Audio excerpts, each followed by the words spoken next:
welcome to the White House.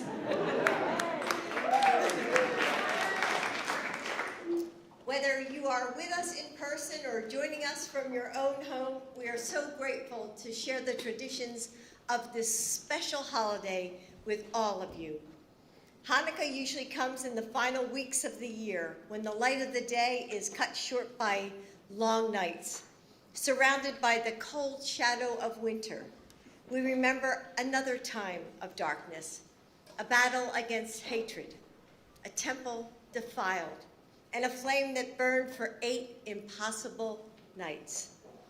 The story of the Maccabees is as timeless today as it was 2,000 years ago, a story of finding the courage to stand up for what's right, even when the odds are against us, a faith that finds the foundations of our future in the wreckage of our past, and of a hope that spreads from the heart like the flame of a shamash.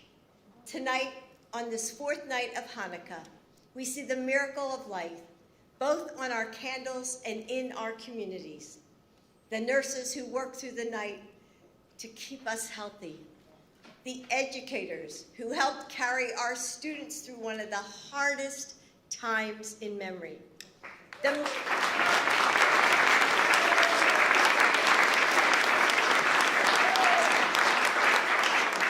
military families who bear the weight of our national security.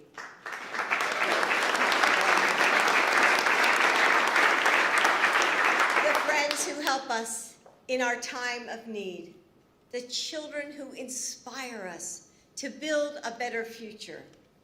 With courage and compassion, with love and grace, with small acts of kindness, we are a light to one another. We shine through the darkness of a broken world. And now, it is my honor to introduce someone who is a light in so many lives. He's a loving father and husband, educator and friend. Please welcome the 2nd gentleman of the United States, Doug Emhoff.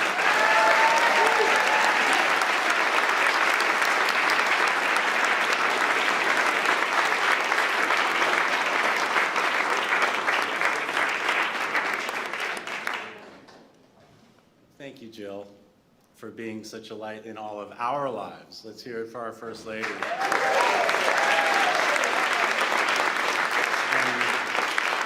And this light is exemplified by the beauty, the beautiful decorations we see all around us here in the White House. You did such an amazing job. Thank you. You know, a few weeks ago, I visited my childhood home in Old Bridge, New Jersey. And what an experience. So I actually got to peer into the house, and I saw the windowsill where our family menorah sat. I went back to my temple where I was bar mitzvahed, unannounced, and that was in a brown 3-piece velour suit, mind you. And then to think that today, I'm here before you as the first Jewish spouse of an American president or vice president celebrating Hanukkah in the People's House.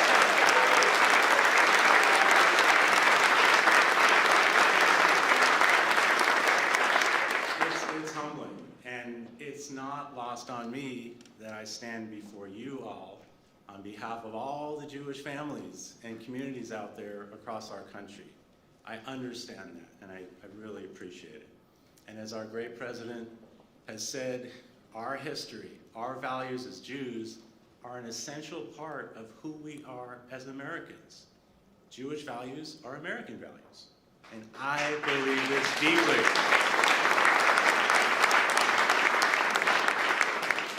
And that's really what makes us being here together, just together, so powerful. So I'd like to take a moment to acknowledge my friend Hanan Weissman, who is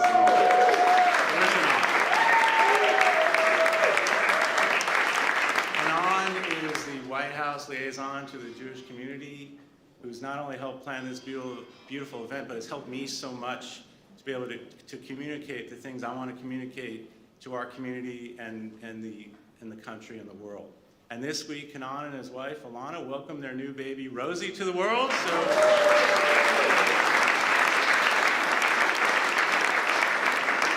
So tonight, we are celebrating Hanukkah. Sorry. In addition to Hanukkah. And now, I get to do one of my favorite things as second gentleman, introduce the Vice President. She loves her country, she loves her family, and she loves celebrating Hanukkah, which we honored together earlier this week when she and I lit the first candle on the first menorah ever in the Vice President's residence. So we were proud and honored to do that. Ladies and gentlemen, my wife, the Vice President.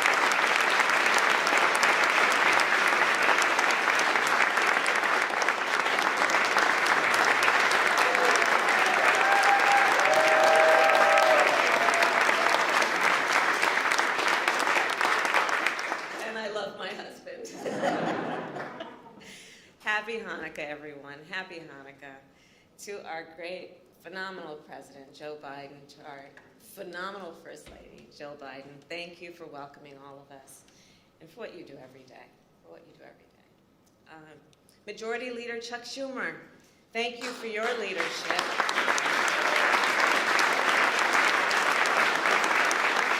And Rabbi Lauren Holtzblatt and Rabbi Dr. Aaron Glatt, and all the rabbis here tonight, thank you for joining us and always lifting our spirits and reminding us of the importance of seeing the light in each other and through these periods that we experience of darkness, always reminding us of what each of us has and can give to each other that is about light.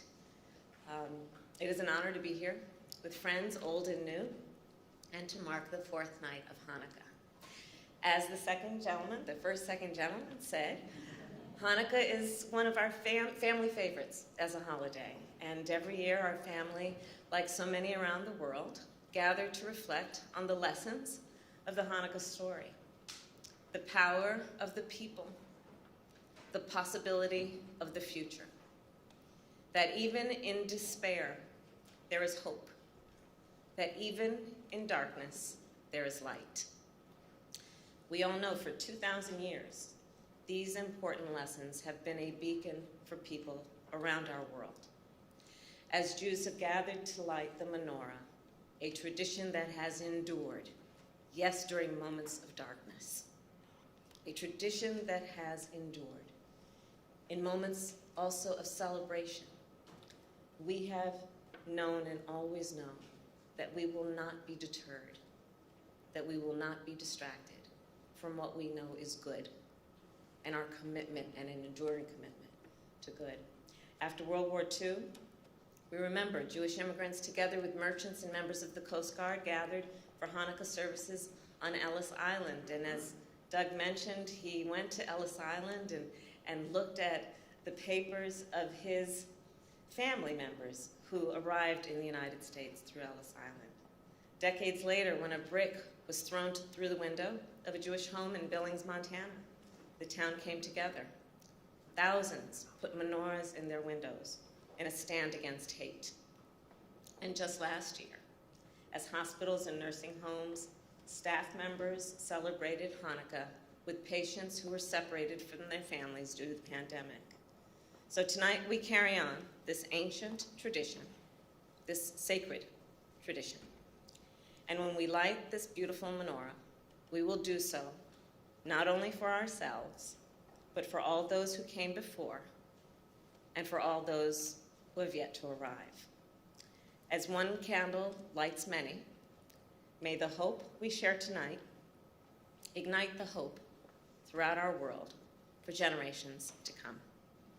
And now it is my honor to introduce a man of deep faith. I work with him every day, and he is guided by the light always. A leader who deeply understands the Jewish faith and stands with the Jewish people of our nation and our world. Our President, Joe Biden.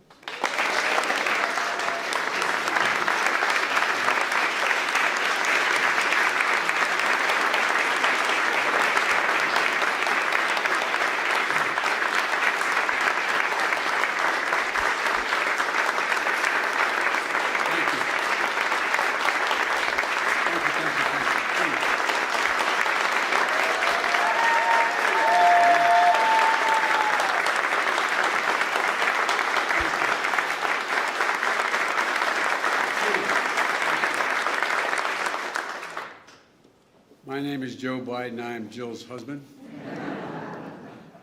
as I'm known here in Washington and many other places. Happy Hanukkah, everyone. You know, first I want to thank Doug and Kamala. And this is a White House tradition, but the first time in history, it is a family tradition. Doug, we're honored that you're leading the Menorah Lighting. And I see my dear friends from Congress and the community out there, many of whom I've known for a long, long time. And I know how many more are joining us virtually. You know, first of all, I want to welcome our cabinet members. Attorney General Merrick Garland. Stand up so I can see you.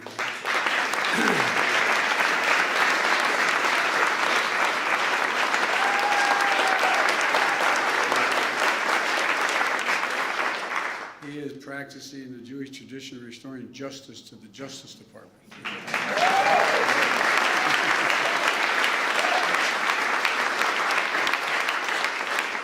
The Secretary of Homeland Security, Ali Mayorkas, who has maybe one of the toughest jobs in government, one of the widest breadth, and I want to thank you, Ali, for all you do. Thank you.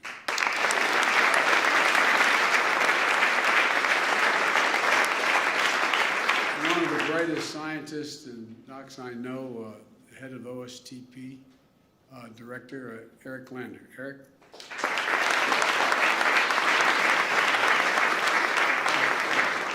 And I want to welcome Israel's newest ambassador to the United States, Michael Herzog. Michael, let's please stand up. Come on.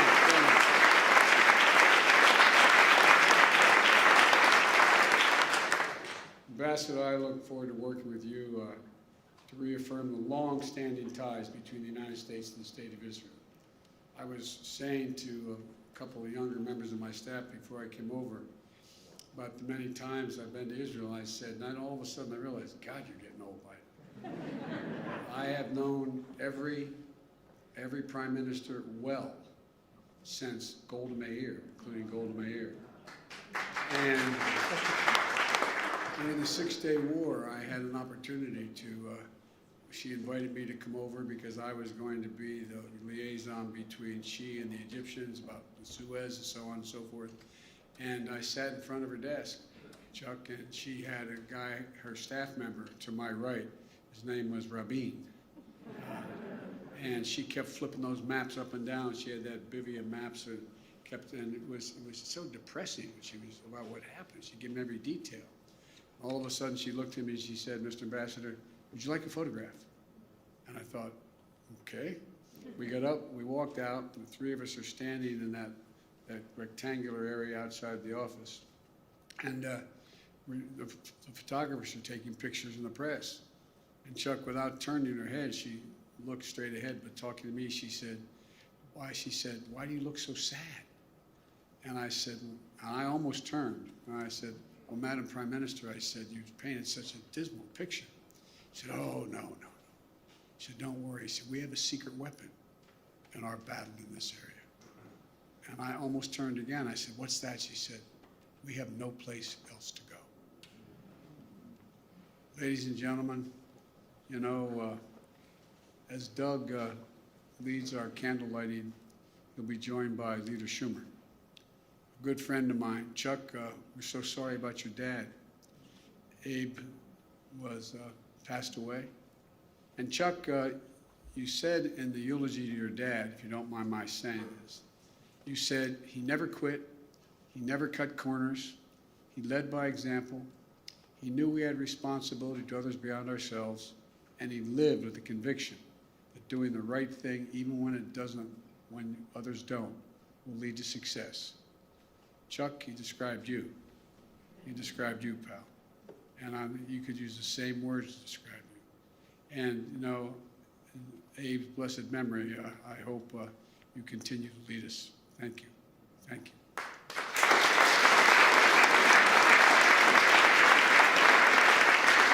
We also have a dear friend of mine for more than 3 decades, someone many of you know as a devoted leader, community leader, Susie Stern. Susie, thank you for all you've done. She's joined by Aaron Black and infectious disease doctor and a rabbi. And Rabbi Dr. Glatt has been the champion of encouraging his congregants in his community to get vaccinated. And I also love Rabbi Dr. Glatt's description of Hanukkah. He said, and I quote, "A Jewish holiday is Hanukkah. The Jewish holiday of Hanukkah is Thanksgiving on steroids." Thanksgiving on steroids. Well, that's pretty good from Rabbi Dr. Glatt, and theological and medical opinion merged into one. Look, more seriously, Rabbi has described America as a great nation of kindness. And that's what we must always be, a great nation of kindness. That's not hyperbole, that's a fact. You know, we're the most unique nation in the world. We're the only nation that's not based on ethnicity or religion, right? We're based on an idea, an idea. We hold these truths to be self-evident, that all men and women are created equal. It's an idea. And so that's why, and our basis of our strength is not the example of our power, but the power of our example. And each successive generation, the Hanukkah story provides a powerful lesson. It nourishes the wellspring of hope. In darkness, there's light, and cynicism, there's hope and optimism, and an unyielding belief that miracles are possible. When I was recently, as Chuck knows, when I was recently talking with Xi Jinping, he reminded me, he said, I know, as you said, when I asked you to define America, you said I can do it in one word, possibilities. Possibilities. That's who we are, a nation of possibilities. And one such miracle brings us to a menorah we're lighting tonight. The artist who designed it, as Manfred Anson, was one of 20 boys selected by the Jewish Welfare Society to flee Germany from Austria in the beginning of World War II. A miracle, but one shadowed by darkness as his younger brother didn't make it out, killed in a concentration camp. Pain, the pain is easy in the pain, it's easy to lose hope and harden what's left of a broken heart and a broken soul. But not Anson. He joined the Australian Army and fought against the fascists. After the war, his sister, who survived the concentration camps, wrote a letter addressed simply to Manfred Anson, Australia. That was all it said. And it was a miracle. The letter found him. It found him. They reunited. Their parents had survived the war, but had not lived long enough to see their surviving son. Manfred and his sister came to the United States, and in gratitude as an adopted homeland, he began collecting thousands of souvenirs of little statues of liberty, of the U.S. Capitol, and the Liberty Bell, which is what he used to design this menorah. This menorah we're going to pay tribute to. 2 centuries of 2 cultures. This menorah is on loan from the National Museum of American Jewish History in Philadelphia, just across from the Liberty Bell itself. And one of the honors of my career was helping dedicate the museum in 2010, where I had a tough job following Jerry Seinfeld and Bette Midler were the other 2 speakers. Thank God they didn't ask me to sing. But I was honored to join my dear friend and museum founder, Ronnie Rubin, who passed away this year after dedicating that essential institution. Anson passed away in 2012, and this is the second of his menorahs to be in the White House. As we honor his work, we also honor the abiding lesson of his life, that we must be grateful for our freedoms, and we must defend those freedoms. That is my dear friend and colleague who worked for me for a long time, my staff, before he became a prominent figure in the Congress himself. Tom Lantos often reminded us, in the words born out of his personal experience escaping from Hungary, and that over 2,000 years of wisdom. And this is what he said. He said, the veneer of civilization is paper thin. We are its guardians, and we can never rest. Well, it's paper thin, and we are its guardians. All it takes is an opening, a sliver, a crack, the briefest nod of acceptance or legitimacy for ancient evils that have long plagued our society to come rushing in. And you all know it. We just saw an incident so so horribly anti-Semitic, flyers being left at people's homes in Los Angeles. We have to stand against the resurgence of this tide of anti-Semitism and other forms of intolerance and hate here at home and around the world. In that effort, there is nobody more qualified than Professor Deborah Lipset, to our special envoy.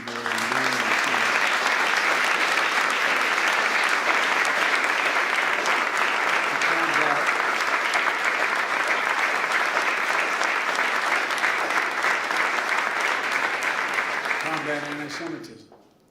You know, when we light this menorah in the White House, when Jewish families place menorahs in their windows, we're proclaiming liberty. We're exercising the freedom that the Maccabees sought to simply practice their faith. And we're showing that there is still light, that even the most fragile flame can be sustained in a tradition and nourish the soul of a people. A little bit of light, that little bit of light, wherever it is found, can dispel the darkness and illuminate a path forward. And whether it's in the Temple of Jerusalem or a temple of our democracy, nothing broken or profaned is beyond repair, nothing. We can always build back better, or perhaps build back brighter. So thank you all for being here as we proclaim the light and liberty that this is all about. And now I want to turn this over to another special guest, Rabbi Lauren Holzblatt, excuse me, you can call me Bidden. I apologize, Lauren. Who reminded all of us so powerfully after her eulogy for Ruth Bader Ginsburg that despair is never, ever an option. Never. Rabbi, please come forward.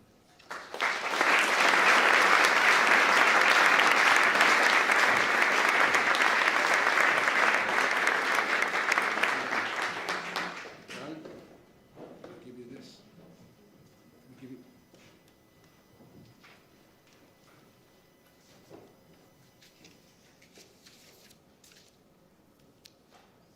Thank you, Mr. President. First Lady Dr. Biden, Vice President Harris, and Second Gentleman Emhoff, Leader Schumer. And let me just say, Second Gentleman, it is so wonderful to see you again. Rabbi Alexander and I and all of Addis Israel is so excited that you have been to our synagogue and attending services, and it is our gift to have you in our presence.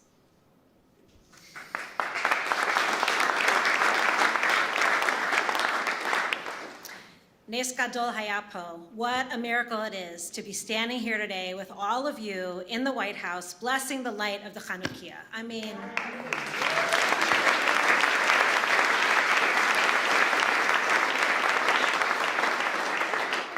these past 24 months have been harrowing. Rabbis like myself carried shovels in our trunks because that was the amount of funerals we were doing weekly. We felt this pandemic more than I can express. We have all experienced enormous loss throughout this pandemic, and of course, it is not over. But Hanukkah reminds us that light can grow even amidst the darkest times. And we have been blessed by awesome light. Vaccines, science, leadership built on love,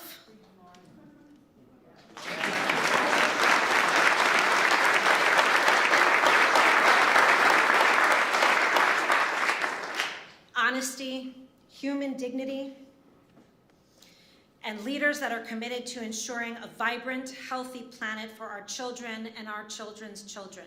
We have to say amen to that. 2,000 years ago, the great sage Hillel taught us the way to light the Hanukkah. He won over Shammai. We start with one candle, and we increase the light each night, adding one more candle, a little more light, night after night, until the 8th night when we have built a mesmerizing glow in the dark. Our charge is not to keep the light only for ourselves, and we know that. We don't keep it trapped, we don't keep it privatized, we don't save it for the few. We are told, rather, that we should place the Hanukkah in our windows or even outside of our doors. for the sake of Persume Nisa, so that we may publicize this miracle and share its light. Let us grow, share, and be inspired by these lights together, and let us build back better. Amen.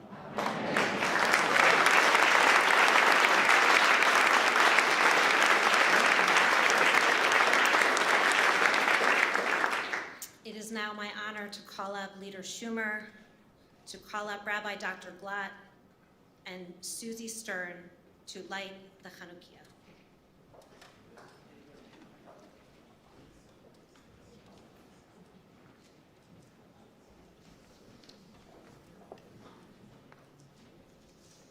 We will first light the shamash, and then we will say the blessings. Please say them together with me.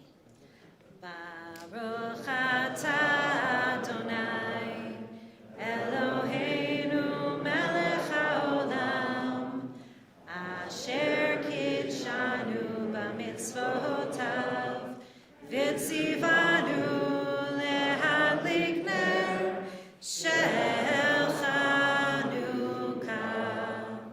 Baruch atah Adonai, Eloheinu melech haolam, she'asa nisim lavoteinu, bayamim ha'hem, b'azman hazeh.